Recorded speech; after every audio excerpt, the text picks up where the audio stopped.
Hi guys, kain tayo. Uy, meron akong sauce, meron akong dito, ha? Mandel ng rice. Mandel. Bismillah. Ang sarap. Ang sarap! So, nag-order pala ako ng chicken. No, Jollibee chicken.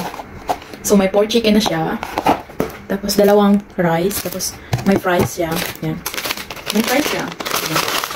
Prito. So yan, sabi ni Kuya, matakaw daw ako. Sana all. Pasensya na kayo sa hair ko. Ay, sumakit ko siyang ulo, galing pa ako sa trabaho. At yes, may puso kami dyan. Bismillah.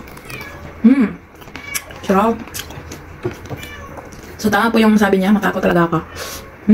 Yan. Napaka-spicy. Ang sarap talaga ng Jollibee. Tingnan yung spicy, guys.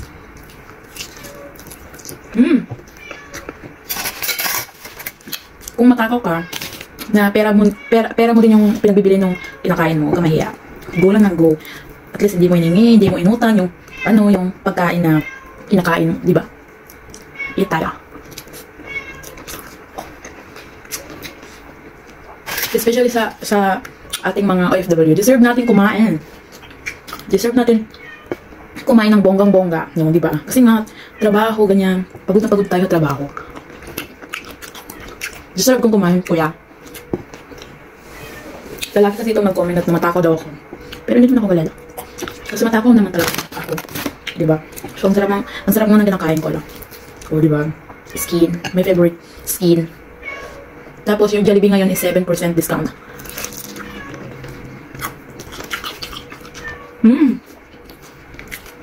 Tignan nyo.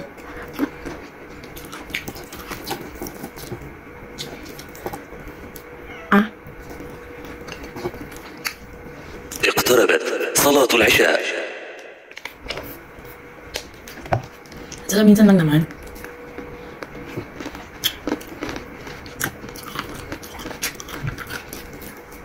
Sarap nito. Super spicy. Ramdam ko yung spicy niya. Tingnan na naman. O, diba? Sarap. Tingnan na ba? Uy, ang sarap ng pakpak. Uy.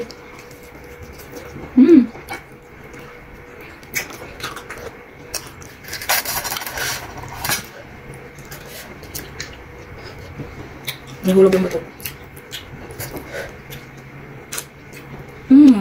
Sarap. Masarap kumain.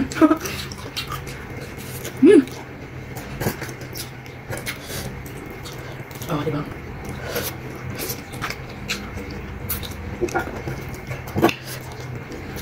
Kain tayo.